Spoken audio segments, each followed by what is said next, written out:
Hello everyone, I am CA Pulkit Jajodia from Penormic Education। हम आज से एक नई शुरुआत करने वाले हैं हमारे CA इंटरमीडिएट का पेपर नंबर 3 टैक्सेशन हम शुरू करने वाले हैं। ये वो पेपर होता है जो हर CA इंटरमीडिएट का बच्चा अपने जीवन में पहली बार पढ़ रहा होता है।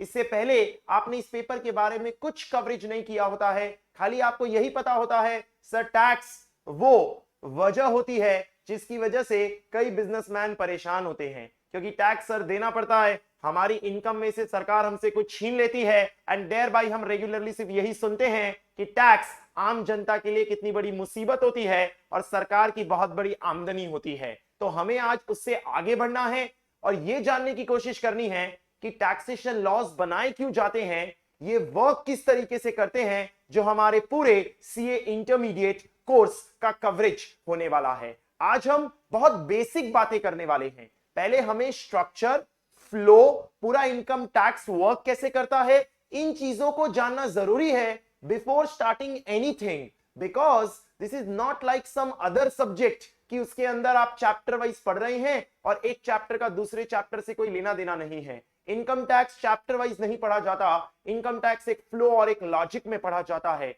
चाहे आप आईडीटी पढ़ें, इनडायरेक्ट टैक्स पढ़ें या डायरेक्ट टैक्स पढ़ें, ये सब कनेक्टेड होता है। एंड देयर बाय डे 1 को जब हम शुरुआत करने वाले हैं हमारे टैक्सेशन की क्लासेस की, तो एक बहुत जरूरी बात आपके साथ डिस्कस करनी जरूरी हो जाती है, that is regularity.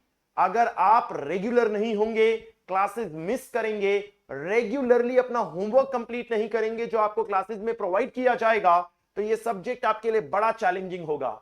Why? Not because this subject is difficult. आप कई बार सीनियर से पूछेंगे या और लोगों से बात करेंगे तो कहेंगे यार टैक्सेशन बड़ा मुश्किल सब्जेक्ट है। मुश्किल नहीं है, the problem is it is a vast subject. एक बहुत बड़ा सब्जेक्ट है, इसका वॉल्यूम बहुत ज्यादा है, और वॉल्यूम जब ज्यादा होता है तो हमें उसके अंदर कंसिस्टेंटली उसे रेगुलरली पढ़ना पड़ता है, याद करना पड़ता है, रिवाइज करना पड़ता है और उसकी प्रैक्टिस करनी पड़ती है। हम सोचें कि हम इसे रेगुलरली फॉलो नहीं करेंगे और फिर भी हमसे ये सब्जेक्ट हो जाएगा, तो ऐसा बिल्कुल नहीं है। जो बच्चे इसे रेगुलरली नहीं पढ़ते वो जनरली यही कहते हैं कि सब्जेक्ट बड़ा डिफिकल्ट है, क्योंकि पहले समझो, फिर याद करो, फिर अप्लाई करो, इतने सारे स्टेप्स होते हैं इस सब्जेक्ट को क्रैक करने के लिए। इसीलिए बिफोर वी स्टार्ट आपके दिमाग में ये बात एकदम क्लियर रखना कि सर मुझे डे 1 से अटेंटिव होना है, रेगुलर होना है, और मुझे ये इंश्योर करना है कि मेरे पेंडिंग वर्क क्रिएट ना हो, बैकलॉग्स क्रिएट ना हो, आपको कभी दिक्कत नहीं होने वाली। हम आज टैक्सेशन का ओरिएंटेशन स्टार्ट कर रहे हैं। हम ये समझने की कोशिश करेंगे कि हमारा पूरा सिलेबस का स्ट्रक्चर, पूरा फ्लो वर्क किस तरीके से करता है, जिसमें before we start it is important कि आप लोग अपने पास एक फ्रेश रजिस्टर ले लें, क्योंकि हम क्लास में नोट्स लिखते लिखते पढ़ने वाले हैं। सर हम नोट्स ही बनाएंगे, हमें बुक की जरूरत नहीं है। डेफिनेटली बुक की हमें जरूरत है, आपको यहां से बुक प्रोवाइड की जाएगी और आपको उस बुक को फॉलो करना है, क्योंकि उसी में आपका सारा कंटेंट और आपके सारे क्वेश्चंस भी दिए हुए हैं। लेकिन टैक्सेशन जैसे वास्ट सब्जेक्ट में अगर आप हैंड रिटन नोट्स नहीं बनाएंगे, उसे क्रिस्प नहीं करेंगे अपनी लिखित भाषा में, तब तक आपके लिए यह सब्जेक्ट एग्जाम के 1.5 दिन में रिवाइज कर पाना नामुमकिन हो जाएगा। और अगर एग्जाम वाले 1.5 दिन में यह सब्जेक्ट रिवाइज नहीं हुआ तो बेसिक ह्यूमन साइकोलॉजी है, आप एग्जाम में अंडर कॉन्फिडेंट जाएंगे और वो चीज आपके पेपर में रिफ्लेक्ट होती हुई दिखाई देगी कि आती हुई चीजों में भी आप गड़बड़ियां कर रहे होंगे। इसीलिए हमें आज से ही एक रजिस्टर मेंटेन करनी है जिसमें हम हैंड रिटन नोट्स मेंटेन करेंगे। आपको क्लास में जो लिखाया जाएगा आप उसे प्रॉपरली साथ साथ लिखेंगे। उसके अलावा आपको बुक तो दी ही जाएगी, उस बुक के अंदर सब कुछ है, क्वेश्चंस भी हैं, पूरा कंटेंट है, it is a comprehensive material, लेकिन स्टिल हैंड रिटन नोट जरूरी है। आप आखिर के 3-4 महीने में अगर जागे कि मुझे अब नोट्स बनाने हैं, तो वो प्रैक्टिकल नहीं हो पाता, क्योंकि आपको इतने सारे पेपर्स पढ़ने होते हैं। अगर आप स्टार्टिंग से ही ये इंश्योर करें कि नहीं सर हम तो बनाते रहेंगे, रेगुलर रहेंगे, अपना कवरेज करते रहेंगे, तो कोई दिक्कत नहीं आएगी, इस बात की गारंटी दी जा सकती है आपको। तो सर हम बुक कौन सी फॉलो करेंगे, आपके साथ क्विकली अगर मैं एक बार शो कर दूं तो ये बुक हम फॉलो करने वाले हैं। This will be our Bible, Gita, Quran, whatever, ये हमारे लिए सब कुछ होगा हमारे टैक्सेशन में। हम इसके अंदर ही सारा कंटेंट, सारे क्वेश्चंस इसके अलावा एक क्वेश्चन बैंक की बुक और दी जाएगी जो आपको प्रैक्टिस करने के लिए दी जाएगी। ये बुक तो हमारी क्लास वर्क होगी। इस बुक के अंदर आपको पूरा कंटेंट और क्वेश्चंस और जगह जगह पे उन क्वेश्चंस को सॉल्व करने के लिए जगह दी हुई है, जिन जगहों में हम साथ में बैठ के क्लास में ही इसे कवर करते चले जाएंगे। अब before I am starting my discussion, एक चीज आपके साथ डिस्कस करनी जरूरी है। जब हम हैंड रिटन नोट्स बनाएंगे तो ये मेरी आदत है, मैं आपको बार बार कहूंगा कि अपनी बुक को पोर्ट्रेट कर लो या अपनी बुक को लैंडस्केप कर लो। तो जैसे ही मैं कहूं फ्रेश पेज पोर्ट्रेट तो दिस इज द मोड, मैं कहूं फ्रेश पेज लैंडस्केप तो this is the mode. Because हमें कभी कभी चार्ट्स बनाने होंगे तो इस तरह से हमें वाइड स्पेस चाहिए होगी, तो मैं आपको हमेशा लैंडस्केप पेज पे जाने कहूंगा, तो आप एक लैंडस्केप पेज पे आ जाना। तो जैसे ही आपको यह बात समझ आ जाती है, इमीडिएटली फ्रेश पेज लें अपनी रजिस्टर का, कीप इट पोर्ट्रेट। आप एक पोर्ट्रेट पेज लेंगे, फ्रेश पेज, और ऊपर टाइटल डालेंगे टॉप सेंटर पे, taxation, which is your paper number 3 in group 1। तो हम हमारे सीए इंटर का श्री गणेश कर रहे हैं, टैक्सेशन पेपर नंबर 3 ग्रुप 1 के साथ, विच इज ऑफ 100 मार्क्स। जैसे ही आप ये वर्ड सुनते हैं टैक्सेशन, टैक्सेशन सुनते ही सबसे पहला सवाल आता है, सर टैक्स क्या होता है? सर टैक्स है ना, हफ्ता वसूली होती है, एक्सटॉर्शन होता है सर, एक्सटॉर्शन। यानी कि जैसे भाई लोग फोन करते हैं ना कि अगर इतने रुपए नहीं दिए तो आपको उठा लेंगे या आपको मार देंगे, वैसा ही कुछ यहां भी है। सर आप क्या बात कर रहे हो, टैक्स तो सरकार लेती है, हफ्ता वसूली तो गुंडे लोग करते हैं, दोनों में कोई फर्क नहीं है। एक ही फर्क है, टैक्स जब वसूला जाता है तो सरकार उसे लीगली वसूलती है, और जब हफ्ता वसूली की जाती है तो उसे गुंडे लोग इलीगली वसूलते हैं। बाकी अगर देखने जाएं तो दोनों ही कंपलसरी पेमेंट होती है, करना ही पड़ता है, आपके पास कोई चॉइस या ऑप्शन अवेलेबल नहीं होता। यानी मैं ऐसा कह सकता हूं सर टैक्सेशन और कुछ नहीं, एक कंपलसरी एक्सटॉर्शन होता है, लेकिन उसमें एक बात जुड़ जाती है, लीगैलिटी। जैसे ही हम कंपलसरी एक्सटॉर्शन में लीगैलिटी जोड़ देते हैं, उसे हम टैक्सेशन के नाम से जानते हैं। So tax is a compulsory payment to be made by the public to the government without expecting any direct benefit in return. आप उसके सामने कोई डायरेक्ट बेनिफिट एक्सपेक्ट नहीं करते, बेनिफिट एक्सपेक्ट करते हैं, डायरेक्ट बेनिफिट एक्सपेक्ट नहीं करते। जैसे मैंने टैक्स भरा तो उसके सामने देश में कहीं तो भला होगा, जिससे नेचुरली मेरा भी भला हुआ क्योंकि मैं इसी देश में रहता हूं, लेकिन डायरेक्टली मेरा भला नहीं हुआ। ये नहीं कि मेरे घर के बाहर की सड़क बना दी जाएगी, कहीं तो सड़क बनाई जाएगी, कहां बनाई जाएगी वो नहीं पता, तो ओवरऑल डेवलपमेंट में मेरा पैसा यूज किया जाएगा, उसे हम टैक्सेशन कहते हैं। जिस टैक्सेशन को किसी भी देश में दो हिस्सों में तोड़ा जाता है, एंड ये बात आपने कभी ना कभी स्कूल में बेसिक्स करते वक्त जरूर पढ़ी होगी कि एक टैक्स होता है डायरेक्ट टैक्स, आप मेरे साथ साथ लिख रहे होंगे, और दूसरा टैक्स होता है इनडायरेक्ट टैक्स। एक बहुत सिंपल सा एग्जांपल लेके आपके साथ डिस्कस करूंगा, डायरेक्ट टैक्स और इनडायरेक्ट टैक्स में क्या फर्क होता है, क्योंकि ये बहुत फंडामेंटल बात है। समझो, मैं 100 रुपए में कोई सामान खरीदता हूं और 200 रुपए में उसे बेचता हूं, तो मैंने प्रॉफिट कितने का बनाया? 100। ये जो 100 रुपए का मैंने प्रॉफिट बनाया, इस 100 रुपए के प्रॉफिट में से गवर्नमेंट कहती है कि 30 रुपए हमारे, 30 रुपीज हमारे। आपका अच्छा खासा 100 रुपए का प्रॉफिट 70 रुपीज का हो गया। ये जो 30 रुपीज से आपका प्रॉफिट बैठ गया, इसे हम डायरेक्ट टैक्स कहते हैं, कि डायरेक्टली आप पे लगाया गया, आपसे वसूला गया, उसे हम डायरेक्ट टैक्स कहते हैं। इसी एग्जांपल में आपके साथ इनडायरेक्ट टैक्स डिस्कस करता हूं। मैंने 100 रुपए में कोई सामान खरीदा, 200 रुपए में उसे बेच रहा था। जब 200 में बेच रहा था, तब गवर्नमेंट ने कहा इसे 200 में नहीं 230 में बेचो, एंड देयर बाय मैंने मेरे कस्टमर को 230 में बेचा, मुझे 230 रुपए मिले। तो गवर्नमेंट ने कहा तू तो 200 में ही बेचना चाहता था ना, तो तू 200 अपने पास रख, 30 रुपए हमें लाके दे दे। इस तरीके से मैंने 30 रुपए का टैक्स फिर सरकार को दिया, लेकिन इस बार मैंने कस्टमर से 30 रुपए लेके दिया। इसका मतलब दिया तो मैंने ही, लेकिन बर्डन मेरे ऊपर नहीं गिरा, बर्डन मेरे कस्टमर कंज्यूमर पे गिरा, यानी बर्डन शिफ्ट हो गया। जो टैक्स का इंसिडेंस है वो मुझ पे नहीं आया, कंज्यूमर पे आया, उसे हम इनडायरेक्ट टैक्स कहते हैं। तो आपको समझ आना चाहिए सर, डायरेक्ट टैक्स में है ना पिंच फील होता है, बर्डन फील होता है, क्योंकि आपकी जेब से छीन लेते हैं। और इनडायरेक्ट टैक्स में बर्डन या पिंच उतना फील नहीं होता, क्योंकि आपके जेब से नहीं, आपके कंज्यूमर के जेब से छीना जाता है। इसे सिंपल भाषा में बोल सकते हैं, मेरी 100 की कमाई थी, उसमें से अपने ही पॉकेट में से निकाल के मैंने 30 दे दिए, दैट इज डायरेक्ट टैक्स। मेरी 100 की कमाई थी, मेरी कमाई अभी भी 100 की है, लेकिन मेरा सेलिंग प्राइस बढ़ा दिया गया, जिसकी वजह से मैंने कंज्यूमर के जेब से 30 रुपए निकाले एक्स्ट्रा और वो सरकार को दिए, उसे हम इनडायरेक्ट टैक्स कहते हैं। एक और एग्जांपल अगर हम ले ले तो, हम आपको पढ़ा रहे हैं, हम जब पढ़ा रहे होते हैं तो हम भी जब छोटे थे तो ये बहुत किया करते थे, आप भी शायद क्लासेस में बैठ के ये बड़ा करते होंगे कि क्लास में बैठे बैठे कैलकुलेटर अवेलेबल होता है आपके पास, आप कैलकुलेटर लेते हैं, लिखते हैं कि सर की फीस है ना 10,000 रुपए है, और देखो क्लास में 200 बच्चे बैठे हुए हैं, 10,000 इंटू 200, ओ माय गॉड कितनी बड़ी इनकी कमाई हो रही है। बगल वाले को बोलते हैं आप, जो आपका दोस्त पढ़ रहा होता है अच्छे से, कि तू उसको छोड़, इसकी कमाई देख, और उसे कहते हो तो वो कहता है अरे ये एक बैच थोड़ी है, ये तो और भी बैचेस चलते हैं, और भी बैचेस चलते हैं, तो वो कहता है कि अरे उस बैच के भी तो 200 बच्चे ले।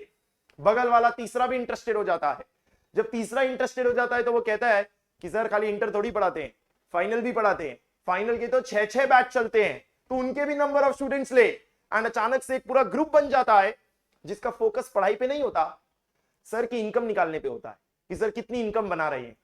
तो सर आप हमारी इनकम निकलवाने की कोशिश कर रहे हैं क्या? अभी मैं कोशिश नहीं कर रहा हूं, आप ये जो इनकम निकालने की कोशिश करते हैं इसको थोड़ा सुधारने की कोशिश कर रहा हूं। जब आपने बोला कि सर की फीस समझो 10,000 रुपए है और 10,000 रुपए इंटू 200 कर देते हैं, सर के रेवेन्यू निकल के आ जाएगी, तो एक बहुत बड़ी मिस्टेक की आपने। मिस्टेक क्या की आपने? जो 10,000 से मल्टीप्लाई किया वो गलत था। वाई? बिकॉज जब हम आपसे 10,000 की फीस लेते हैं तो उस 10,000 की फीस में 18% जीएसटी छुपा होता है, 18% की जीएसटी लगती है on coaching services, and thereby हमारे घर पे 10,000 आता ही नहीं है। आप रिवर्स कैलकुलेशन करिए कि एक्स अमाउंट पे 18% लगा के 10,000 लिया था हमने, तो आप जब मल्टीप्लाई करें तो उस एक्स अमाउंट से करें जो 18% के जीएसटी को हटाने के बाद आती है, तब हमारा रेवेन्यू निकलेगा। अगेन गौर फरमाएं, रेवेन्यू निकलेगा, क्योंकि आपसे इनडायरेक्ट टैक्स लेके सरकार को भर देंगे। अब रेवेन्यू में से हमारे expenses, electricity expenses, rental expenses, salaries to various administrative people, books छपवाने के खर्चे, ये सारे खर्चे हम लेस करते हैं। वो सारे खर्चे लेस करने के बाद जो आता है वो हमारा प्रॉफिट होता है, और वो जो प्रॉफिट आता है उस प्रॉफिट पे फिर से इनकम टैक्स लगाया जाता है। वो इनकम टैक्स हमें अपने प्रॉफिट में से सरकार को देना पड़ता है, और फिर जो बचता है वो हमारी कमाई होती है। तो आप जो कैलकुलेशन कर रहे हैं और जो कैलकुलेशन है उसमें बड़ा अंतर क्रिएट हो जाता है, क्योंकि डायरेक्ट टैक्स और इनडायरेक्ट टैक्स दोनों चीजें लागू की जाती है। जब हम डायरेक्ट टैक्स की बात कर रहे हैं तो बहुत सारे डायरेक्ट टैक्स होते हैं। आपके सिलेबस में सिर्फ और सिर्फ इनकम टैक्स रखा हुआ है, आपको सारे डायरेक्ट टैक्स पढ़ने ही नहीं है, सिर्फ इनकम टैक्स का कवरेज करना है आपको। एंड वैसे ही जब हम इनडायरेक्ट टैक्स की बात करते हैं तो आपके सिलेबस में सिर्फ जीएसटी रखा हुआ है। कई सारे इनडायरेक्ट टैक्स होते हैं, आपको उसमें से सिर्फ गुड्स एंड सर्विस टैक्स ही पढ़ना होता है। तो सर हमारे 100 मार्क्स के पेपर में, 100 मार्क्स के पेपर में दो पार्ट्स हो गए, एक part A of direct taxation and दूसरा part B of indirect taxation, जिसमें जब हम डायरेक्ट टैक्स की बात करते हैं तो वो 50 मार्क्स का आता है, इनडायरेक्ट टैक्स की बात करते हैं वो भी 50 मार्क्स का आता है। तो इक्वली डिवाइडेड है हमारा पेपर। तो जब आपको एग्जाम में क्वेश्चन पेपर भी मिलेगा तो क्वेश्चन पेपर में क्लियरली आपको दो सेगमेंट्स मिलेंगे, एक सेगमेंट डायरेक्ट टैक्स का अलग, दूसरा सेगमेंट इनडायरेक्ट टैक्स का अलग, जिसमें भी समझना अगेन दो पार्ट्स होते हैं, indirect tax also as well as indirect tax also. And वो आप जानते ही होंगे कि सर हमारे हर पेपर में 30% एमसीक्यू होते हैं, एंड वैसा ही यहां भी है, 15 मार्क्स के एमसीक्यू एंड 35 मार्क्स का डिस्क्रिप्टिव पोर्शन, यानी कि 30 मार्क्स के टोटल एमसीक्यू आते हैं, 15 डायरेक्ट टैक्स से, 15 इनडायरेक्ट टैक्स से, एंड 70 मार्क्स का डिस्क्रिप्टिव पार्ट होता है, जिसमें क्वेश्चंस के आपको आंसर्स एक्सप्लेन करने होते हैं with proper presentation, 35 marks in income tax and 35 marks in GST. इस तरीके से जाके हमारा पूरा 100 मार्क का पेपर तैयार होता है। अब समझना, ये मैंने आपको टैक्सेशन इंट्रोड्यूस किया कि डायरेक्ट टैक्स क्या होता है, इनडायरेक्ट टैक्स क्या होता है। हम इन दोनों में पहले डायरेक्ट टैक्स पढ़ेंगे, ना कि इनडायरेक्ट टैक्स। यानी यहां से गोइंग फॉरवर्ड मैं इनडायरेक्ट टैक्स की अब कोई बात नहीं करूंगा। इनडायरेक्ट टैक्स हम बाद में पढ़ते हैं जब डायरेक्ट टैक्सेशन को कंप्लीट कर लेते हैं, बिकॉज लॉजिकली उससे इनडायरेक्ट टैक्स ज्यादा अच्छे से समझ में आता है। इसीलिए हम पहले डायरेक्ट टैक्स रीड करना शुरू करते हैं कि टैक्सेशन की चीजों को अच्छे से समझें, फिर हम आईडीटी पे जाएं। तो मैं अपना फोकस अब खाली 50 मार्क पे शिफ्ट कर रहा हूं, डायरेक्ट टैक्स पे शिफ्ट कर रहा हूं। जैसे ही मैं कहता हूं डायरेक्ट टैक्स, तो आप इससे बाहर आए और एक टाइटल लिखें। कंटिन्यू कर रहे हैं आप अपने पोर्ट्रेट पेज में डायरेक्ट टैक्स, और डायरेक्ट टैक्स के अंदर कहें 3 लेवल्स पे डायरेक्ट टैक्स लगते हैं, central government, state government, local authority. Central government, state government and local authority. आप जानते हैं भारत एक 3 टियर फेडरल स्ट्रक्चर है, और भारत अगर एक 3 टियर फेडरल स्ट्रक्चर है तो 3 लेवल पे सरकारें चुनी जाती है और 3 लेवल पे इलेक्शंस किए जाते हैं, और फिर हर सरकार अपनी रोल्स एंड रिस्पॉन्सिबिलिटी के हिसाब से काम करती है। हम भारतीय लोग कई बार हमारा संविधान ही नहीं समझते, हमारे कॉन्स्टिट्यूशन को ही नहीं समझते, और प्रॉपर पॉलिसीज की डिमांड ही नहीं कर पाते। इसीलिए हमें यह बेसिक नॉलेज होनी पहले जरूरी है, जो कभी आपको बेसिक स्कूल में पढ़ाया गया होगा कि भारत एक 3 टियर फेडरल स्ट्रक्चर है। जैसे कि एग्जांपल लूं तो, आप एक दिन सुबह सुबह उठे, घर से अपनी खिड़की खोली तो देखा नीचे इतना सारा कचरा इकट्ठा हुआ है। इतना सारा कचरा देख के आपने बोला, अरे ये क्या करते हैं मोदी जी, बेकार, अगली बार इनको तो वोट ही नहीं देना चाहिए। अब आप कितने मिस इन्फॉर्म्ड हैं। आपके घर के बाहर जो कचरा इकट्ठा हुआ है, उसे उठाने की जिम्मेदारी मोदी जी की थोड़ी है। अरे सर क्या बात कर रहे हो, हमने देखा था मोदी जी वो ब्रूम लेके साफ कर रहे थे, स्वच्छ भारत अभियान बोल रहे थे, तो उन्हीं की जिम्मेदारी है ना सर, वही करेंगे ना। अरे वो नहीं करेंगे, वो खाली स्वच्छता के रिलेटेड अवेयरनेस फैला रहे हैं कि आप गंदगी ना करें, कचरा ना करें, तो साफ करने की जरूरत ही नहीं पड़ेगी। सिविक कॉन्शियसनेस क्रिएट करने की कोशिश कर रहे हैं थ्रू दैट मिशन। ये जिम्मेदारी कचरा उठाने की ना सेंट्रल गवर्नमेंट की होती है, ना स्टेट गवर्नमेंट की होती है, ये लोकल अथॉरिटी की होती है, म्यूनिसिपल कॉर्पोरेशन की होती है, पंचायत की होती है, rural area urban area respectively में। इसीलिए आपको जिम्मेदार उस लोकल बॉडी को ठहराना होगा, ना कि सीधे सेंट्रल गवर्नमेंट को। एक दिन आप सुबह उठे, आपको पता चला घर से चोरी हो गई, आपने फिर मोदी जी को लपेटे में ले लिया। आपने बोला, अरे ये देखो क्या वोट दिया हमने मोदी जी को, कितनी बड़ी गलती है उनकी। अरे भाई, मोदी जी ने बोल दिया कि वो चौकीदार हैं, तो इसका मतलब ये थोड़ी कि वो घर के बाहर बैठेंगे। That is not the point. वो तो एक कहने की बात है कि मैं देश की रखवाली कर रहा हूं, देश की रखवाली कर रहा हूं, मतलब आपके घर की चोरी थोड़ी संभालेंगे। तो सर फिर वो किसकी जिम्मेदारी है? वो भी सेंट्रल गवर्नमेंट की जिम्मेदारी नहीं है, स्टेट गवर्नमेंट की जिम्मेदारी है, क्योंकि वो पुलिस का काम है, और पुलिस स्टेट जुरिस्डिक्शन में आता है, उसे उस स्टेट का चीफ मिनिस्टर देखता है। तो आप जिस स्टेट में रहते हैं उसकी पुलिस को जिम्मेदार ठहराएंगे, ना कि सीधे सेंट्रल गवर्नमेंट को। एक दिन आप सुबह उठे, और सुबह उठते ही आपने टीवी चालू किया तो आपको न्यूज दिखाई दी कि चाइना अरुणाचल प्रदेश में अंदर आने की कोशिश कर रहा है, एलओसी पे फायरिंग हुई, टेंशन बढ़ गई है, पाकिस्तान ने कहीं ना कहीं कुछ मूवमेंट्स किए हैं। अब इस पॉइंट ऑफ टाइम पे आप कहते हैं कि मोदी जी आप क्या कर रहे हैं, तो अब आप सही जा रहे हैं। क्यों? क्योंकि ये डिफेंस का मसला है, हमारी नेशनल सिक्योरिटी का मसला है, जिसके लिए सेंट्रल गवर्नमेंट जिम्मेदार है। और आप सेंट्रल गवर्नमेंट से ही सवाल करेंगे, क्योंकि हम एक डेमोक्रेटिक नेशन में रहते हैं, जहां पर हम सरकार से सवाल उठाएंगे कि हमने आपको वोट दिया है, उसके सामने हमें जो चीजें मिलनी चाहिए वो मिले, पर आप सही सरकार से सवाल उठाएं। एंड देयर बाय, अगर सेंट्रल गवर्नमेंट से आपकी कुछ एक्सपेक्टेशन है, स्टेट गवर्नमेंट से कुछ एक्सपेक्टेशन है, लोकल अथॉरिटी से कुछ एक्सपेक्टेशन है, तो इन्हें आपकी एक्सपेक्टेशंस फुलफिल करने के लिए पैसा भी तो चाहिए ना।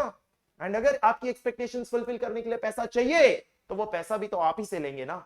और अगर हमसे ही पैसे लेंगे, तो हमसे टैक्सेस सेंट्रल गवर्नमेंट भी लेती है, स्टेट गवर्नमेंट भी लेती है, और लोकल अथॉरिटी भी लेती है। जिसमें सेंट्रल गवर्नमेंट को जो आप डायरेक्ट टैक्स देते हैं, उसका बेस्ट एग्जांपल है इनकम टैक्स। स्टेट गवर्नमेंट को जो आप देते हैं, उसका बेस्ट एग्जांपल है प्रोफेशनल टैक्स। और लोकल अथॉरिटी को जो आप देते हैं property tax. I am just giving you an example of every direct tax कि भाई इनकम टैक्स जो पे किया जाता है वो सीधे यूनियन सेंट्रल गवर्नमेंट के पास जाता है।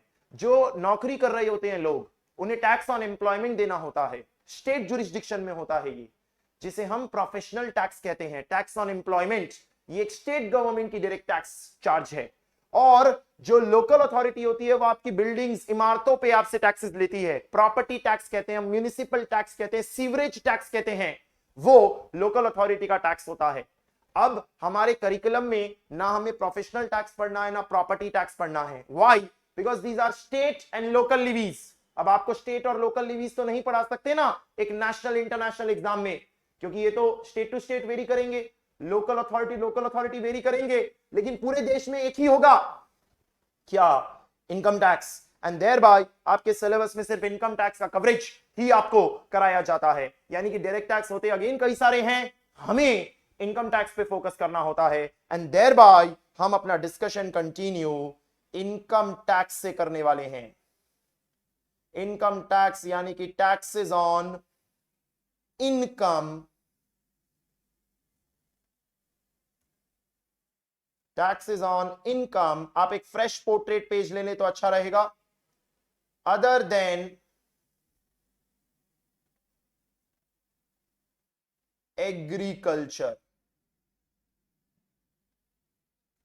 टाइटल दिया है आपने एक फ्रेश पोर्ट्रेट पेज पे, इनकम टैक्स ब्रैकेट में taxes on income other than agriculture, जो सेंट्रल गवर्नमेंट का एक चार्ज है, हम उसके डिस्कशन पे आ रहे हैं। तो आपको समझ आना चाहिए मैं धीरे धीरे मैक्रो से माइक्रो होते जा रहा हूं। पहले डायरेक्ट टैक्स इनडायरेक्ट टैक्स की बात कही, फिर डायरेक्ट टैक्स के अंदर आपको कई सारे एग्जांपल्स दिए, और अब उसके अंदर हम इनकम टैक्स की बात कर रहे हैं, इनकम टैक्स का डिस्कशन शुरू कर रहे हैं, जो हमारा करिकुलम है, जो हमारा कंटेंट है, जिसे हमें लॉजिकली समझना है कि ये पूरा किस तरीके से वर्क करता है हमारा। तो इनकम टैक्स के ब्रैकेट में मैंने लिखा taxes on income other than agriculture.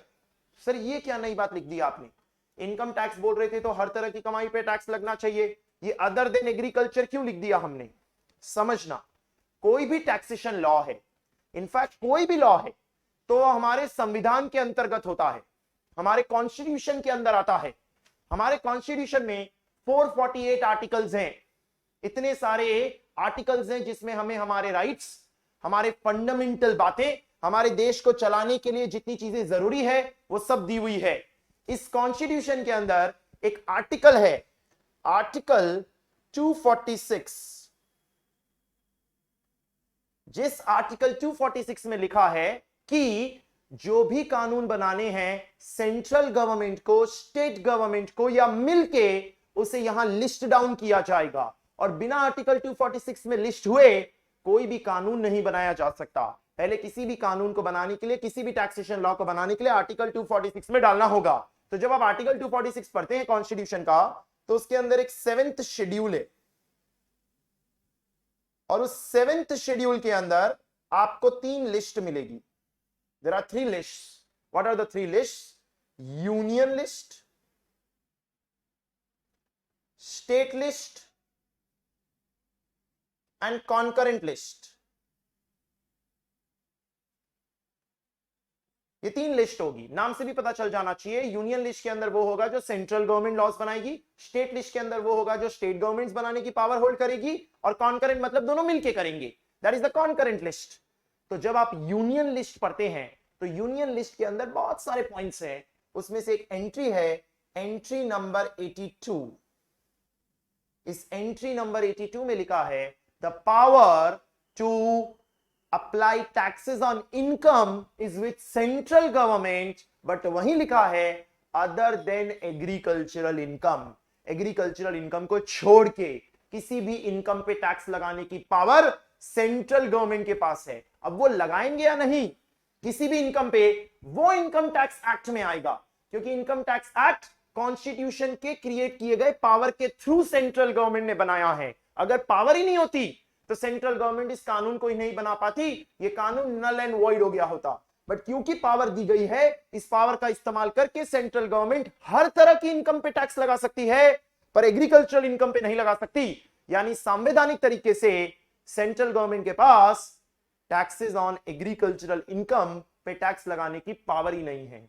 तो सर उनके पास पावर नहीं है तो फिर किसके पास है? किसी के पास नहीं है या फिर कहीं और कवर्ड है। तो जब आप स्टेट लिस्ट पढ़ते हैं ना, तो स्टेट लिस्ट में एग्रीकल्चरल इनकम के ऊपर टैक्स लगाने की पावर दी हुई है एंट्री नंबर 46 के अंदर। तो हमें स्टेट लिस्ट तो पढ़नी ही नहीं है, हमें तो फोकस किसके ऊपर करना है? यूनियन लिस्ट के through entry number 82 taxes on income other than agriculture पे फोकस करना है। और एग्रीकल्चर के ऊपर टैक्स क्यों नहीं लगता, वो अपने आप में एक डिस्कशन है। ये डिस्कशन हम कवर करेंगे जब हम आगे जाके इनकम टैक्स एक्ट पढ़ेंगे, क्योंकि इनकम टैक्स एक्ट के अंदर वापस लिखा है कि एग्रीकल्चरल इनकम पे टैक्स नहीं लगता। तो जब हम उसे पढ़ेंगे तब हम इस पे एक हेल्दी डिस्कशन करेंगे कि एग्रीकल्चरल इनकम पे क्यों टैक्स नहीं लगाया जाता। हालांकि कॉमन सेंस से आपको पता है, हमारे देश की कृषि की बात कर रहे हैं, हम फार्मर्स की बात कर रहे हैं, और आजादी से लेकर आज तक भी जहां हमारी मेजॉरिटी पॉपुलेशन डिपेंडेंट है, हम उसे स्टेबिलाईज नहीं कर पाए हैं। वो एक सेक्टर आज भी ऐसा है जो 3% की रेट से ग्रो करता है, और रेगुलरली हमें मॉनसून, ड्रॉट, इन सब चीजों की प्रॉब्लम्स फेस करनी पड़ती है, because it is a work which is dependent on climate and वो हमारे कंट्रोल में नहीं है। इसीलिए रिलैक्स करने के लिए एग्रीकल्चरल इनकम पे टैक्स नहीं लगाया जाता। लेकिन ये भी एक फैक्ट है, लोग इसका बहुत मिसयूज करते हैं, क्योंकि अपनी कमाई हुई कच्चे की इनकम को एग्रीकल्चरल इनकम दिखा के उसे पक्के में कन्वर्ट भी कर लिया जाता है और टैक्स भी नहीं भरा जाता। ये सब टेक्निक्स यूज की जाती है। इसीलिए हमारे देश में कई सालों से ये डिबेट रही है कि क्या एग्रीकल्चरल इनकम को टैक्स करने का वक्त आ चुका है, लेकिन स्टिल कोई हम सहमति इस पे नहीं बना पाए हैं। बिकॉज आप जानते हैं कि अगर आप एग्रीकल्चरल इनकम पे टैक्स लगाने वाले हैं, यानी संविधान अमेंड करना पड़ेगा, और संविधान अमेंड करना अपने आप में एक चैलेंज है। It is not something that can be easily done, क्योंकि सिर्फ मेजॉरिटी से काम नहीं चलता, 2/3 मेजॉरिटी चाहिए होती है जब आपको लोकसभा राज्यसभा में उस बिल को पास कराना पड़ेगा। तो it is a challenge in our current political scenario, because इसे पॉजिटिवली भी तो नहीं देखा जाएगा। ये नहीं देखा जाएगा कि हम सिर्फ उनको टैक्स करेंगे जो रिच फार्मर्स हैं, ये देखा जाएगा कि हम एग्रीकल्चरल इनकम को टैक्स कर रहे हैं। एंड देश में प्रोटेस्ट शुरू हो सकते हैं, देश में विद्रोह शुरू हो जाएंगे। इसीलिए शायद किसी भी गवर्नमेंट की ये हिम्मत नहीं है कि वो इस पॉइंट को छेड़े। बट ये डिबेट रेगुलरली होता आया है कि इस पॉइंट को छेड़ के क्या इसे कम से कम रिच फार्मर्स के लिए टैक्सेबल करना चाहिए, क्योंकि देश में ऐसे कई फार्मर्स हैं जो अच्छा खासा पैसा भी बनाते हैं, उन पे तो हम टैक्स ले सकते हैं, बट उन पे भी हम नहीं ले पाते क्योंकि संविधान ने पावर ही नहीं दी। मतलब आप एंट्री नंबर 82 पे पहुंचे कैसे? आर्टिकल 246 7th शेड्यूल के यूनियन लिस्ट के थ्रू आप एंट्री नंबर 82 पे पहुंचे, जिसके तहत हम पढ़ते हैं income tax law. We study income tax law. आपकी अगेन जानकारी के लिए बता दूं, ये हम आगे भी कवर करेंगे ही। जो इनकम टैक्स है वो आर्टिकल 246 में कवर्ड है, और जो जीएसटी है वो आर्टिकल 246 ए के अंदर कवर्ड है। तो एक सेपरेट आर्टिकल क्रिएट किया गया था 2016 में, जब 2017 में जीएसटी लागू किया गया उसके पहले संविधान में एक नया आर्टिकल डाला गया था कि एक ऐसा टैक्स होगा जिसमें आधा टैक्स सेंटर को जाएगा और आधा टैक्स स्टेट को जाएगा, जहां पर भी गुड्स कंज्यूम किए जाएंगे या सर्विसेज कंज्यूम की जाएगी। तो सिर्फ अभी जानकारी के लिए यहां पे लिख लो, आर्टिकल 246 इनकम टैक्स क्रिएट करता है और आर्टिकल 246 ए हमारा जीएसटी क्रिएट करता है। So coming back to our main discussion, income tax law, income tax act नहीं, मैंने कहा इनकम टैक्स लॉ। इसका मतलब क्या हुआ सर? एक्ट तो बहुत छोटी सी बात होती है, law is the comprehensive material, act is just a part of law. We don't study the act, we study the law. यानी सर एक्ट के अलावा जब कुछ और चीजें मिलती है तब जाके लॉ तैयार होता है। तो हमें पूरा लॉ रीड करना है। तो लॉ रीड करने के लिए आप इनकम टैक्स लॉ में क्या करते हैं, कई सारी चीजें पढ़ते हैं। जैसे कि आप इसके अंदर लिखें income tax act 1961, finance act 2024, income tax rules 1962, notifications, circulars, and finally case laws, judicial case laws, जो कोर्ट ऑफ लॉ के अंदर फैसले सुनाए जाते हैं, those case laws, क्या क्या लिखा आपने? Income tax act 1961।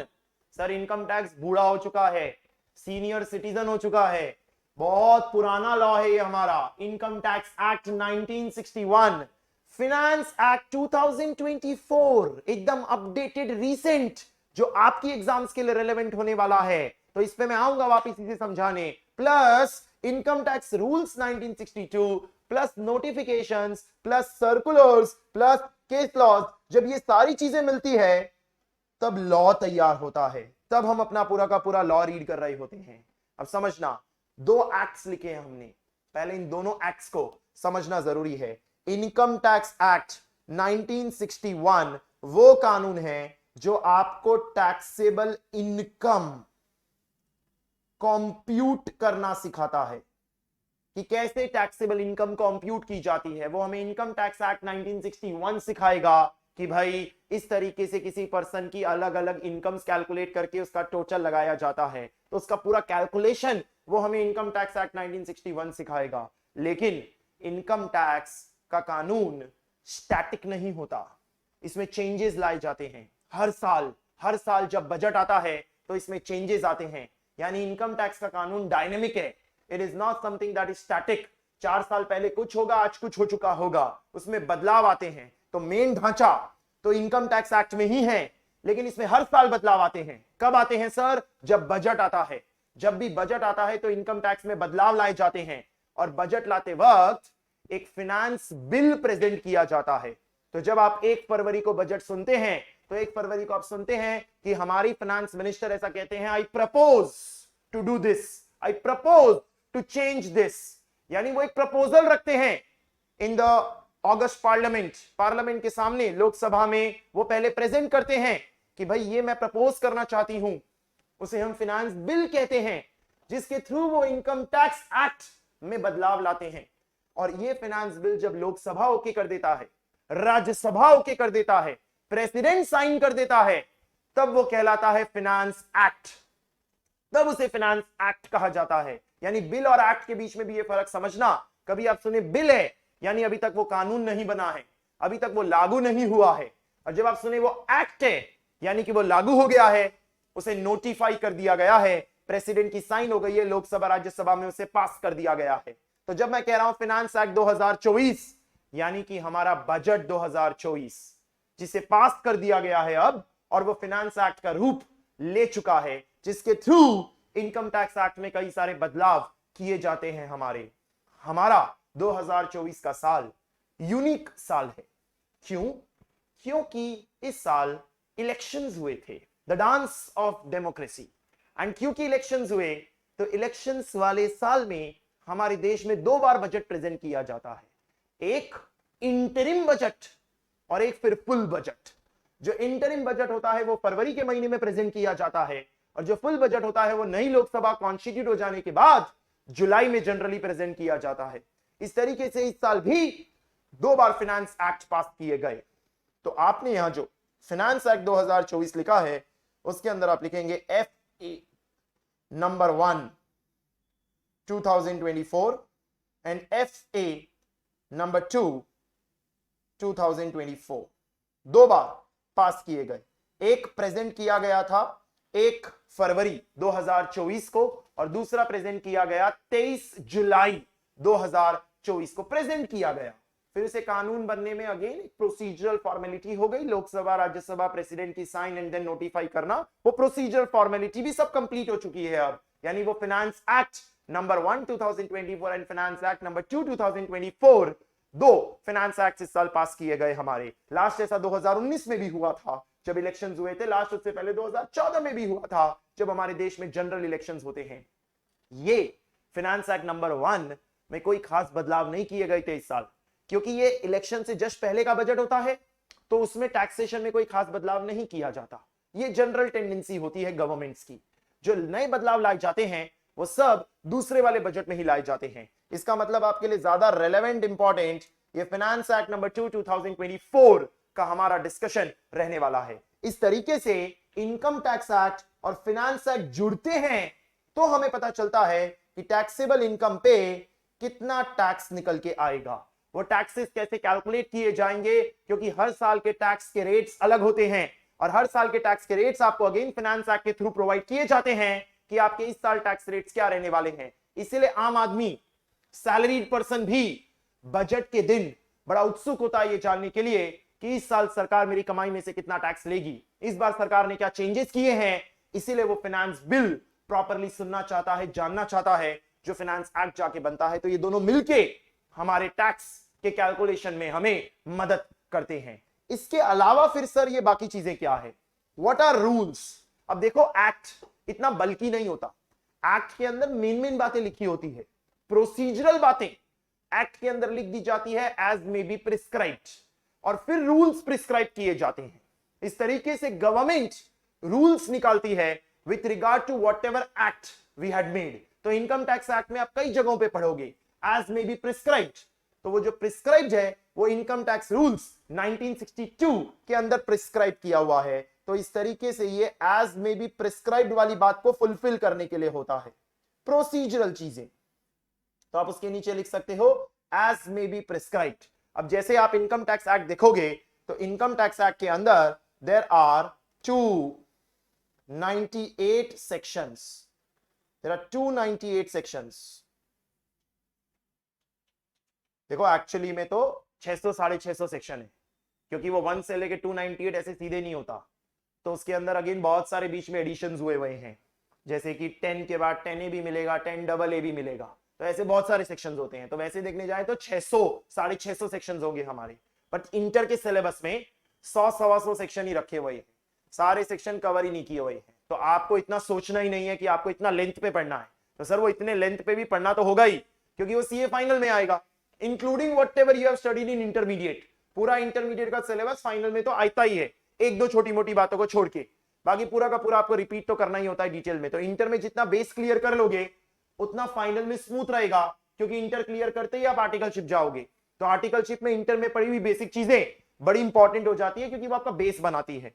तो इस तरीके से आपके जो 298 सेक्शंस हैं ऑफिशियली, जो हम कहें 1 से लेके 298, उसमें कई जगहों पे बोला होगा एज मे बी प्रिस्क्राइब्ड, तो वो रूल्स के अंदर प्रिस्क्राइब किया हुआ होगा। वो मौके आएंगे हमारे, तो हम डिस्कस करते वक्त देखेंगे कब कब हमें रूल्स में जाना पड़ रहा है। अब ये जो एक्ट और रूल्स होते हैं ये कब से इफेक्ट में आएंगे, वो नोटिफाई किया जाता है। When will it come into effect from?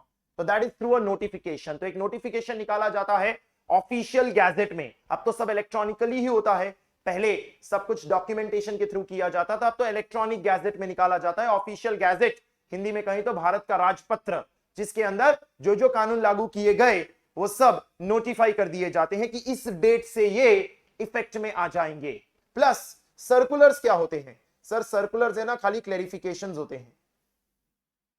It's a clarification issued by CBDT. Now what is CBDT? CBDT is Central Board of Direct Taxes. It is the supreme governing body of direct taxes in our country. यानी कि CBDT देश के direct taxes को govern करता है। यानी CBDT के अंदर ऑफिसर्स होते हैं, जो ऑफिसर्स आपके रिटर्न्स को स्क्रूटनाइज करते हैं। आप टैक्स नहीं भरते तो आपके यहाँ सर्च और रेड के प्रोसीजर्स कंडक्ट करते हैं और आपसे टैक्स वसूलते हैं। वो सब CBDT की बॉडी के लोग करते हैं। तो CBDT इज द बॉडी जो डायरेक्ट टैक्सेस के लिए बनाई गई है। अगेन आप ऊपर जाओ और पिछले पेज पे यहां इनकम टैक्स डायरेक्ट टैक्स के बगल में लिखो CBDT और यहां लिखो CBIC, central board of direct tax, central board of indirect tax and customs. तो यहां CBDT अगर एक सुप्रीम गवर्निंग बॉडी है तो वहां CBIC हमारे GST और कस्टम्स लॉ के लिए गवर्निंग बॉडी है। इनका काम एग्जीक्यूशन होता है, एडमिनिस्ट्रेशन करना होता है। तो कई बार लॉ के अंदर कोई बात लिखी है और उसको लेके कुछ क्लैरिफिकेशन की नीड है, कुछ डिस्प्यूट है, लोगों में क्लैरिटी नहीं है कि इस प्रोविजन का क्या इंप्लीमेंटेशन होना चाहिए, तो ऐसी सिचुएशन में CBDT क्योंकि एग्जीक्यूशन देखता है, वो एक सर्कुलर निकाल के क्लैरिफाई कर देता है कि आपको ऐसा ऐसा करना है। तो ये सर्कुलर्स होते हैं। एंड देन लास्ट होते हैं case laws. Case laws is judiciary. ये जुडिशियरी वाला पार्ट है हमारा। भाई आज मैंने कुछ टैक्स भरा अपनी इनकम कंप्यूट करके एज पर द लॉ, और डिपार्टमेंट यानी CBDT को लगता है मैंने सही से नहीं किया, जबकि मेरे हिसाब से मैंने सही से किया है। There is a dispute, there is a gap. Department कहता है आपने टैक्स चुराया है, मैंने कहा मैंने सही सही भरा है। तो अब हमारे बीच का मसला सॉल्व कौन करेगा? हमारे देश की जुडिशियल बॉडीज। तो जुडिशियल बॉडीज के अंदर ट्रिब्यूनल्स होती है, हाई कोर्ट्स होती है, सुप्रीम कोर्ट्स होते हैं, जो एपेलेट अथॉरिटीज होते हैं, वहां पर जजमेंट जो आती है वो जजमेंट भी हमारे लॉ का पार्ट होती है, क्योंकि वो as a judicial precedent work करती है। At intermediate level case laws आपके सिलेबस में इतने डिटेल में नहीं आते, कुछ ही केस लॉज आते हैं जो रेलेवेंट हैं, उन्हें हम जब नीड होगी तभी पढ़ेंगे। केस लॉज की असली इंपॉर्टेंस और रेलेवेंस सीए फाइनल में रहती है हमारी, तब हमें इसे प्रॉपरली कवर करना होता है। तो एज ऑफ नाउ तो आपको केस लॉज पे ज्यादा ध्यान ही नहीं देना, खाली जहां जहां नीड आएगी वहां वहां मैं आपके साथ डिस्कस करूंगा। तो हम अगर कहें इनकम टैक्स लॉ में क्या क्या पढ़ना है सर? इनकम टैक्स एक्ट 1961 पढ़ना है, फाइनेंस एक्ट 2024 पढ़ना है, जिसको मिला के टैक्स निकालना आप सीखोगे। एक्ट पढ़ते वक्त कहीं भी रूल्स की नीड होगी तो इनकम टैक्स रूल्स में जाएंगे। कोई भी कानून कब से इफेक्ट में आया उसके लिए नोटिफिकेशंस पढ़ेंगे, किसी चीज को लेके क्लैरिफिकेशन है तो उसके लिए सर्कुलर पढ़ेंगे, और अगर कोई पुराना केस लॉ है जिसकी मदद से आपको क्लैरिफिकेशन मिल रहा है तो उसे हम केस लॉस के थ्रू कवर करेंगे। ये सब मिलता है तब हमारा इनकम टैक्स लॉ तैयार होता है। और अब जब हम इनकम टैक्स लॉ की बात कर रहे हैं तो it becomes very important that we understand the concept of previous year and assessment year. दो important words. The concept of previous year, आप एक हेडिंग डाल रहे हैं, पोर्ट्रेट में आप कंटिन्यू कर रहे हैं। The concept of previous year and assessment year, समझना ये दो नए वर्ड्स हैं आपके लिए और ये दोनों वर्ड्स बड़े इंपॉर्टेंट हैं। इसे हम पीवाई और एवाई के नाम से जानते हैं। सबसे पहली चीज, इनकम टैक्स में nothing is relevant with regard to calendar year. जनवरी से दिसंबर जैसा कुछ नहीं होता, it is all financial year. If it is all financial year तो we are talking about financial year 1/4/24 से लेके 31/3/25, दैट इज फाइनेंशियल ईयर 24-25। तो आप प्रॉपरली लिखेंगे सेंटर में, हम फाइनेंशियल ईयर 1/4/24 से लेके 31/3/25 दैट इज फाइनेंशियल ईयर 24-25 के रिगार्डिंग पढ़ने वाले हैं। समझना, आपकी एग्जाम्स कब फॉल होती है उसके हिसाब से सही फाइनेंशियल ईयर पिक करना होता है। आपकी एग्जाम्स इंटर मई 25, इंटर सितंबर 25 और इंटर जनवरी 26, इन 3 अटेम्प्ट्स में अगर फॉल होती है तो आपके लिए ये फाइनेंशियल ईयर रेलेवेंट होगा, 24-25 का फाइनेंशियल ईयर रेलेवेंट होगा। अगर आपकी एग्जाम इंटर मई 24, इंटर सितंबर 24, इंटर जैन 25 है तो आपके लिए फाइनेंशियल ईयर 23-24 रेलेवेंट होगा। तो देर बाई ध्यान रखें, हम फाइनेंशियल ईयर 24-25 कह रहे हैं, मतलब हम इंटर मई 25, सितंबर 25 या जैन 26 की बात कर रहे हैं। इन 3 टैक्सेशन की एग्जाम्स की हम बात कर रहे हैं, तीनों में कॉमन लगता है, कॉमन सिलेबस होता है, कुछ छोटी मोटी बातें चेंज होती है, बाकी मेजरली कॉमन सिलेबस होता है। इन 3 अटेम्प्ट्स में अगर आप अपनी टैक्सेशन की एग्जाम अपीयर करने वाले हैं तो ये आपके लिए फाइनेंशियल ईयर रेलेवेंट है, जिसमें समझना बजट आने वाले साल का आता है, बीत चुके साल का नहीं, क्योंकि बजट एक प्लान होता है और प्लान हो चुकी चीजों का नहीं होता, होने वाली चीजों का होता है। यानी आप जो बजट 2024 सुन रहे हैं, ये बजट 2024-25 फाइनेंशियल ईयर के लिए है, 24-25 फाइनेंशियल ईयर के लिए है, इसीलिए तो फरवरी में आ जाता है बजट। अब ये तो जिस साल इलेक्शन होता है उस साल आपको 2 बजट देने पड़ते हैं और जुलाई के महीने में फिर बजट आता है, पर वो आता उसी फाइनेंशियल ईयर के लिए है। अभी जब एक और बजट आएगा फरवरी 2025 में, फरवरी 2025 में आएगा बजट, तो वो साल 2025-26 के लिए आएगा, 25-26 के लिए, जो आपकी एग्जाम्स में रेलेवेंट नहीं होगा, क्योंकि आपकी एग्जाम्स में पहले ही क्लियर हो चुका है, 24-25 का फाइनेंशियल ईयर रेलेवेंट किया जाएगा। तो सबसे पहले तो एकदम क्लियर रखना, कैलेंडर ईयर किसी काम का नहीं है, कैलेंडर ईयर इज यूजलेस, आपका उस पर फोकस ही नहीं होना चाहिए। आपका फोकस किस पे होना चाहिए? फाइनेंशियल ईयर पे होना चाहिए, फाइनेंशियल ईयर 24-25 पे। अब सर आपने ऊपर टाइटल में लिखा प्रीवियस ईयर और असेसमेंट ईयर, ये प्रीवियस ईयर और असेसमेंट ईयर का क्या मतलब है? समझो, ये जो फाइनेंशियल ईयर 24-25 है उसमें आपने जो भी इनकम ऑन की, इसके नीचे डबल आरएस करके लिखो, इनकम ऑन की इस पे आपको जो टैक्स है वो पे करना है इन फाइनेंशियल ईयर 25-26। क्या कहा मैंने? 24-25 में जो आपने इनकम अर्न की, 24-25 में जो आपने इनकम अर्न की, उसके ऊपर टैक्स कौन से फाइनेंशियल ईयर में भरना है? 25-26।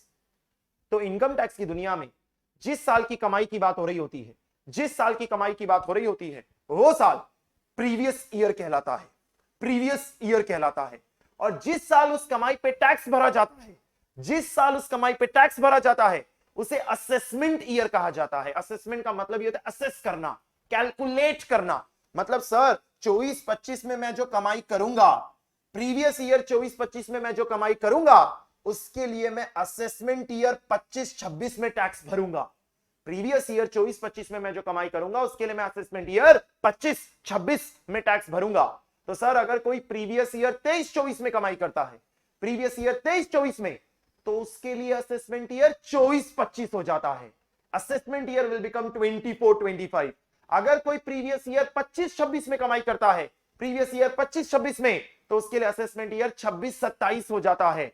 यानी ये दोनों एडजेसेंट चलते हैं, एक के पीछे एक चलते हैं। कमाई वाला साल प्रीवियस ईयर और उसका अगला साल असेसमेंट ईयर। यानी हर फाइनेंशियल ईयर किसी का प्रीवियस ईयर है और किसी का असेसमेंट ईयर है।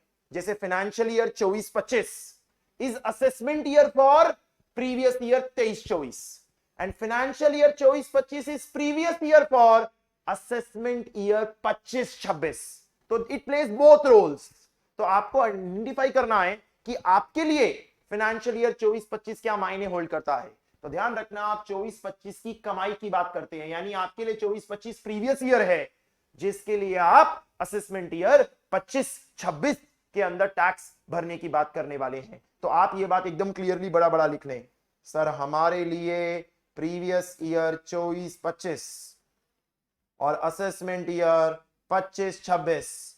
अगर आपकी एग्जाम्स इन 3 अटेम्प्ट्स के अंदर फॉल हो रही है, तो दैट इज इंटर में 25, सितंबर 25 या जनवरी 26, तो आपके लिए ये प्रीवियस ईयर असेसमेंट ईयर है। जैसे जो लोग इंटर जैन 25 में देंगे, इंटर जैन 25, उनका प्रीवियस ईयर 23-24 है और असेसमेंट ईयर 24-25 है। तो आप समझें कि ये बहुत क्रिटिकल होता है, क्योंकि जो इंटर जैन 25 में देंगे उन पे फाइनेंस एक्ट 2024 नहीं लगेगा, फाइनेंस एक्ट 2023 लगेगा एंड देयर बाय लॉ ही चेंज हो जाता है, क्योंकि हमने कहा यहां डायनामिज्म है।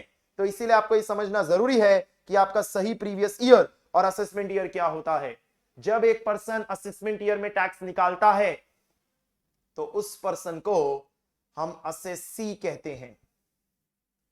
We call that person assessee. आम भाषा में जिसे आप टैक्स पेयर कहते हो, उसे हम यहां असेसी बुलाते हैं, क्योंकि उसकी इनकम असेस की जा रही है। तो जिसकी इनकम असेस की जा रही है वो असेसी है। कौन से साल में की जा रही है? Assessment year. और अगर इस असेसी ने अपना काम ठीक से नहीं किया, तो इसके पीछे जो लग जाएगा उसे हम कहेंगे असेसिंग ऑफिसर। सिंपल लैंग्वेज में इन्हें एओ बुलाया जाता है।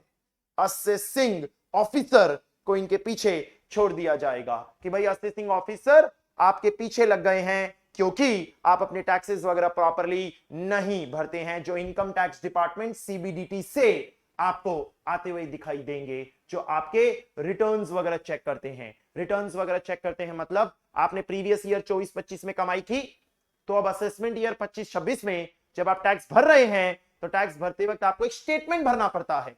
उस स्टेटमेंट के अंदर आप बताते हैं क्लियरली, गवर्नमेंट को इलेक्ट्रॉनिकली फाइल किया जाता है ये स्टेटमेंट इनकम टैक्स की वेबसाइट पे, जहां पर आप कहते हैं ये इनकम इधर से आई, ये इनकम इधर से आई, इस तरीके से मेरा इतना टैक्स आया as per the tax rates given in income tax act and finance act के बेसिस पे आप उस टैक्स को कैलकुलेट करते हैं। तो एक बहुत इंपॉर्टेंट डिस्कशन किया हमने previous year and assessment year का। अब समझना, previous year is covered in section number 3 of Income Tax Act 1961 and assessment year is defined in 2 clause 9 that is of Income Tax Act 1961। तो मैं आपके साथ base अगर डिस्कस करना शुरू कर रहा हूं, section number 1 of Income Tax Act says that it extends to the whole of India। पूरे भारत पे लगाया जाता है, पूरे भारत पे इंक्लूडिंग जम्मू एंड कश्मीर। हालांकि ये बात अब ऑब्वियस है, but still just to clarify, it is applicable even on Jammu and Kashmir की जो 2 यूनियन टेरिटरीज है अब उन पे भी एप्लीकेबल किया जाता है। It is applicable to the whole of India. That's it, section number 1 इतना ही है। जो income tax act 1961 came into effect from 1st of April 1962, 1st of April 1962 से इफेक्ट में आया वो, that is income tax act 1961। तो section number 1 इतनी सी बात करता है। सेक्शन नंबर 2 क्या है सर? सेक्शन नंबर 2 में डेफिनेशंस आती है। जब जब आपको किसी वर्ड को समझना है, असेसी क्या होता है, पर्सन क्या होता है, असेसिंग ऑफिसर क्या होता है, असेसमेंट ईयर क्या होता है, तो सेक्शन 2 पढ़ते हैं हम। सेक्शन 3 खाली प्रीवियस ईयर को डिफाइन करता है, खाली प्रीवियस ईयर, क्योंकि वो काफी क्रिटिकल है। तो जिस साल की कमाई की आप बात कर रहे हैं उस साल को हम प्रीवियस ईयर कहते हैं। That is section number 3। And then section number 4 is our charging section. What do you mean by a charging section, sir? किसी भी टैक्सेशन के कानून में जिस सेक्शन से सारी ब्रांचेस खुलती है, जिस सेक्शन को हम रूट सेक्शन कहते हैं, जिस सेक्शन से पूरी कहानी खुलती है, उसे हम चार्जिंग सेक्शन कहते हैं। क्योंकि चार्जिंग सेक्शन आपको रास्ता दिखाता है कैसे आगे बढ़ना है और टैक्स का कैलकुलेशन करना है, इसीलिए हम उसे चार्जिंग सेक्शन बुलाते हैं। दैट इज सेक्शन नंबर 4 का जो हमारा कवरेज है। हर टैक्सेशन लॉ में एक मेन चार्जिंग सेक्शन होता है। जैसे आप जीएसटी लॉ में सीजीएसटी एक्ट पढ़ेंगे तो सीजीएसटी एक्ट का सेक्शन नंबर 9 आपका चार्जिंग सेक्शन होगा, जहां से पूरा का पूरा लॉ खुलेगा आपका। वैसे ही यहां सेक्शन नंबर 4 आपका चार्जिंग सेक्शन का डिस्कशन होगा, जहां से हमारा पूरा का पूरा लॉ खुलने वाला है। चार्जिंग सेक्शन सिंपली हमें इतना ही कहेगा कि किसी भी पर्सन की टोटल इनकम पे टैक्स रेट लगाओ और उससे आपकी टैक्स लायबिलिटी निकल के आ जाएगी और वहां से हमारा लॉ ओपन होना स्टार्ट होगा। तो वो मैं अभी स्टार्ट नहीं करूंगा, वो तो हम नेक्स्ट क्लास में स्टार्ट करने वाले हैं। आज तो हमें टैक्स का ओरिएंटेशन लेना है, स्ट्रक्चर समझना है, तो हमारा फोकस उस पे है। खाली मैं आपको लेके आ गया कि हम सेक्शन नंबर 4 चार्जिंग सेक्शन पे पहुंच चुके हैं। अगेन पहले कुछ आज बैकग्राउंड मटेरियल ही कवर करना है, ताकि बैकग्राउंड के टर्म्स क्लियर हो गए तो जब नेक्स्ट क्लास से हम पढ़ना स्टार्ट करेंगे कि पूरा फ्लो क्या है, तो हमें टर्मिनोलॉजीज में कंफ्यूजन नहीं होगा। तो पहले हमारा फोकस उन बैकग्राउंड की चीजों को क्लियर करना होना चाहिए। तो फिर से वापस, what is section number 1? It extends to the whole of India. What is section number 2? Definitions. All definition जब जब जरूरत पड़ेगी तब तब पढ़ेंगे। जैसे 2 clause 9 असेसमेंट ईयर, तो आपका असेसमेंट ईयर क्या है? 25-26, जब आपको टैक्स भरना है और रिटर्न ऑफ इनकम फाइल करनी है। सेक्शन नंबर 3 प्रीवियस ईयर, तो आपका प्रीवियस ईयर क्या है? 24-25, जिस साल की कमाई पे आपको टैक्स निकालना है। तो 24-25 के लिए फाइनेंस एक्ट 2024 आपको रीड करना है। एंड सेक्शन नंबर 4 हमारा चार्जिंग सेक्शन है, जिसे हम डिस्कस करेंगे। तो अभी खाली आप लिख के छोड़ दो, अभी इसके अंदर आपको और कुछ नहीं करना है। एंड उसके बाद एक लैंडस्केप पेज लो, take a landscape page, turn your book, और लैंडस्केप पेज के अंदर क्विकली लिखो। मैंने डिस्कस कर लिया, खाली आपको इसको प्रॉपर्ली लिखा देता हूं। हमारा देश 3 पिलर्स पे टिका है। ये भी अगेन कभी आपको बेसिक स्कूल में पढ़ाया होगा। 3 पिलर्स क्या सर? पहला पिलर लेजिस्लेटिव, कानून बनाना। दूसरा पिलर एग्जीक्यूटिव, एग्जीक्यूटिव कानून इंप्लीमेंट कराना, इसे हम एडमिनिस्ट्रेटिव भी कहते हैं। और तीसरा पिलर जुडिशियरी, हमारी कोर्ट्स। वो 3 पिलर्स हो गए। तो हमारा पूरा संविधान, हमारा पूरा देश इन 3 पिलर्स पे टिका है। लेजिस्लेटिव यानी मोदी जी नहीं, पार्लियामेंट यानी मोदी जी, गांधी जी, राहुल गांधी जी प्लस और अदर जितने भी इलेक्टेड लोग हैं, सब मिलके कानून बनाते हैं। तो कानून बनाते वक्त मोदी जी अकेले नहीं बनाते, बीजेपी एनडीए की गवर्नमेंट अकेले नहीं बनाती, कानून प्रपोज करती है वो, और पूरा पार्लियामेंट मिलकर उस पर वोटिंग करता है। तो एवरीवन इन लोकसभा राज्यसभा उसे वोट करते हैं। मतलब पार्लियामेंट में पहले Lok Sabha, then Rajya Sabha and then president, ये 3 स्टेजेस पास करनी पड़ती है आपको, तभी जाके कोई बिल एक्ट बनता है। फिर आता है एग्जीक्यूटिव, कानून बन गया, तो कानून अब बन गया तो अब पार्लियामेंट नहीं रेगुलेट करेगा, अब सरकार रेगुलेट करेगी, भारत सरकार। यानी कि हां, अब जो यूनियन गवर्नमेंट है, जो चुनी हुई सेंट्रल गवर्नमेंट है, खाली वो देखेगी। उसमें राहुल गांधी का या और किसी का और कोई रोल नहीं होगा। जो रोल होगा वो मोदी सरकार का होगा। That is executive administrative government of India. जिस गवर्नमेंट ऑफ इंडिया में मिनिस्ट्री ऑफ फाइनेंस, उसे रेगुलेट करेगा। जिस मिनिस्ट्री ऑफ फाइनेंस की दो बॉडीज हो गई, सीबीडीटी और सीबीआईसी, ये दो बॉडीज हमारी कवर हो गई। सीबीडीटी डायरेक्ट टैक्स के लिए और सीबीआईसी इन डायरेक्ट टैक्सेस के लिए। और फिर judiciary is for settlement of disputes,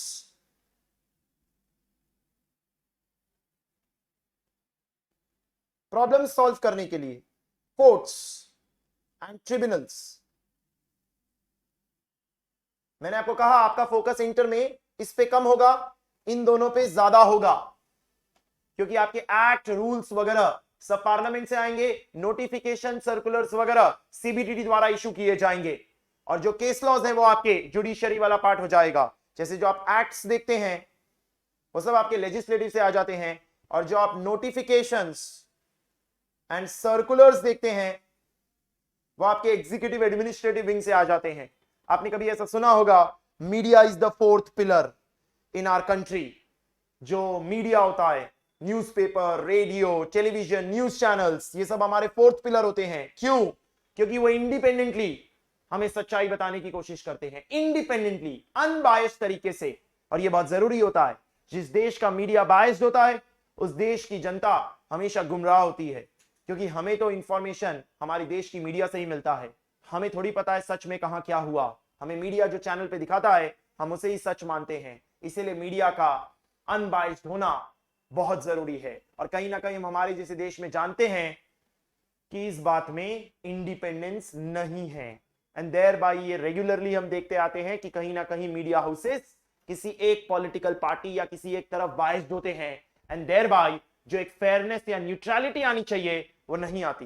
but वो अगेन अनऑफिशियल फोर्थ पिलर है। बाकी हमारे जो ऑफिशियल थ्री पिलर्स हैं वो हमारा यही मेन कवरेज होता है, that is legislative, executive and judiciary मिलके हमारे देश को चलाते हैं। एक लास्ट बात आज के सेशन में मुझे कवर करनी है, जिसके बाद हमारा टैक्स का ओरिएंटेशन हो जाएगा और हम नेक्स्ट क्लास के अंदर अपने सिलेबस का फ्लो पूरा का पूरा समझने की कोशिश करेंगे कि इनकम टैक्स कैसे वर्क करता है। दो टर्म्स इस लैंडस्केप पेज से बाहर आ जाओ, टैक्स वर्सेस सेस, क्योंकि ये वर्ड्स हम आगे यूज करेंगे, टैक्स और सेस। सर ये दो वर्ड्स होते हैं, आपने कभी सुना होगा education cess, health cess, Swachh Bharat cess, income tax, goods and service tax. तो सर टैक्स और सेस इन दोनों में क्या फर्क होता है? एक ही फर्क है, टैक्स का utilization is not prefixed, whereas cess का यूटिलाइजेशन इज प्रीफिक्स्ड। मतलब सर एक सिंपल भाषा में डिस्कस करें तो इनकम टैक्स दिया 10,000 रुपए का सरकार को ही देना है, टैक्स भी और सेस भी। इनकम टैक्स दिया 10,000 का, तो अब वो 10,000 का टैक्स एजुकेशन सेक्टर में यूज होगा, हेल्थ सेक्टर में यूज होगा, डिफेंस में यूज होगा, सब्सिडी बांटी जाएगी, लोन चुकाए जाएंगे, इंटरेस्ट चुकाया जाएगा, गॉड नोस, गवर्नमेंट देखेगी, अपने को नहीं पता। और सेस हमेशा एक नाम के साथ लिया जाएगा, एजुकेशन सेस। तो एजुकेशन सेस सुना आपने, इसका मतलब सरकार ये जो सेस ले रही है उसका इस्तेमाल सिर्फ एजुकेशनल सेक्टर के डेवलपमेंट में ही करेगी, डेडिकेटेड। उसका यूटिलाइजेशन प्रीफिक्स्ड है, वो किसी और चीज में यूज नहीं किया जा सकता कि डिफेंस में यूज कर लिया या सब्सिडी बांट दी फार्मर्स को। वो एजुकेशन सेक्टर में ही यूज किया जाएगा, because it is education cess. आम आदमी दोनों को टैक्स बुलाता है, और है भी दोनों टैक्स ही, क्योंकि आम आदमी तो यही बोलेगा ना यार मेरे को तो देना है ना, सिंपल, मेरे को तो टैक्स भी देना है और सेस भी देना है, दोनों देने, तो वो आम आदमियों से टैक्स ही बोलेगा। लेकिन हम प्रोफेशनल्स टेक्निकली उसे कहेंगे टैक्स अलग होता है, सेस अलग होता है। आप ऐसा कह सकते हो tax plus cess is equal to total tax. जैसे मैं आपको समझाऊंगा, आपकी इनकम समझो 1 लाख आई, तो 1 लाख की इनकम पे 10% टैक्स है, तो 10,000 का टैक्स आया। और फिर मैं कहूंगा कि इस 10,000 के टैक्स पे 10% सेस है, समझो सिर्फ हाइपोथेटिकल नंबर्स ले रहा हूं, तो 10% सेस है, तो मतलब 10% सेस है, तो 1,000 रुपए आया। इस तरीके से 10,000 रुपए आप टैक्स दे रहे हो और 1,000 रुपए आप सेस दे रहे हो, यानी टोटल कितना दे रहे हो? 11,000। अभी जो टोटल 11,000 दे रहे हो उसमें से 10,000 का सरकार क्या करेगी, सरकार ही जानती है, और 1,000 का क्या करेगी वो हम भी जानते हैं कि जिस चीज के लिए सेस लिया उसी में यूज करेगी। जैसे लिखा था कि ये 10% सेस हेल्थ सेस है, तो ये हेल्थ सेक्टर में ही यूज किया जाएगा, उसी में इसका यूजेज किया जाएगा। That is what is the meaning of tax versus cess. हम आगे जब इनकम टैक्स निकालेंगे तो सेस की भी बात करेंगे, तो उस पॉइंट ऑफ व्यू से आपको इंट्रो में मैंने ये डिस्कशन कर लिया कि टैक्स और सेस के बीच में क्या फर्क होता है, इनका क्या मतलब होता है। हमने आज के सेशन में जो बैकग्राउंड मटेरियल कवर करना था, ओरिएंटेशन लेना था टैक्सेशन के रिलेटेड, स्पेशली इनकम टैक्स के रिलेटेड, वो ले लिया। अभी भी मैं ये नहीं कहूंगा कि हमारा ओरिएंटेशन कंप्लीट हो गया। Why so? बिकॉज अभी मुझे आपको इनकम टैक्स के सेक्शन नंबर 4 चार्जिंग सेक्शन जो हमने कहा उसका पूरा फ्लो बताना शुरू करना है कि सेक्शन नंबर 4 पूरी तरह से फ्लो किस तरीके से वर्क करता है। आप इस पूरे कंटेंट को घर पे रिवाइज करेंगे, आपको कभी भी 20, 25, 30 मिनट से ज्यादा का काम नहीं है घर पे, मैक्सिमम उतना समय भी देंगे तो आराम से हो जाएगा, बट रेगुलरली देना होगा, डेली देना होगा, तभी वो काम बनेगा। नेक्स्ट सेशन में जब हम मिलेंगे तो पहले हम इस कंटेंट को समराइज करेंगे 5 मिनट्स में। That will always be our pattern कि हम पहले जो पढ़ चुके हैं उसे समराइज कर ले quickly, and then section number 4 charging section से हम अपना इनकम टैक्स का फ्लो बनाएंगे पूरा। It's a very important thing, because अगर वो पूरा फ्लो समझ आ गया तब हम पहला चैप्टर पढ़ना शुरू करेंगे तो हमें पता चलेगा कि भाई बॉडी का हर पार्ट कैसे कनेक्टेड है, क्योंकि हाथ अलग से पढ़ के काम नहीं होगा, उसका भी दिमाग से कहीं लेना देना है, तो आपको हर चीज को लिंक करके देखना पड़ता है, तभी पूरी ह्यूमन बॉडी फंक्शन करती है। वैसे टैक्सेशन भी वैसे ही फंक्शन करता है। तो अगेन हम आज का सेशन क्लोज करें उसके पहले हम एकदम क्लियर हो जाए कि हमें रेगुलर होना है, कंसिस्टेंट होना है, छोटी मोटी बातों पे बहाने नहीं मारने कि सर पेट दुख रहा है, सर दुख रहा है, सर क्लास मिस हो गई, ये सब काम हमें नहीं करने। हाँ ठीक है, कोई ग्रेव हेल्थ कंसर्न है तो हम डेफिनेटली उस चीज को कंसीडर करेंगे और कुछ ब्रेक लेने के बाद बैकलॉग्स को क्विकली रिकॉर्डेड लेक्चर्स के थ्रू कवर करने की कोशिश करेंगे, लेकिन अननेसेसरी ब्रेक्स नहीं लेंगे। हमें कंसिस्टेंटली रेगुलरली कवरेज करना बहुत जरूरी रहेगा। आप टैलेंटेड हो पर अगर आप डिसिप्लिन ना हो, आपका टैलेंट वेस्ट होने वाला है सीए एग्जाम्स में। और अगर आप डिसिप्लिन है, भले टैलेंट कम है, तो आपको सीए एग्जाम्स में उसके रिजल्ट्स जरूर दिखाई देंगे। तो हमने आज के सेशन के अंदर थोड़ा सा बेसिक बैकग्राउंड ओरिएंटेशन का कवरेज कर लिया। इसी तरह से फिर मिलेंगे हमारे नेक्स्ट सेशन के अंदर, जहां पर हम पूरा इनकम टैक्स का फ्लो पढ़ने वाले हैं। किसी भी तरह के आपको डाउट्स हो जरूर कमेंट बॉक्स में डालें, हम उसे as early as possible capture करने की कोशिश करेंगे। अपना फीडबैक ऑनेस्टली जरूर दे कमेंट बॉक्स में, हम और प्रॉपरली आपके साथ इसी तरीके से नेक्स्ट लेक्चर के अंदर डिस्कशंस को कंटिन्यू करेंगे।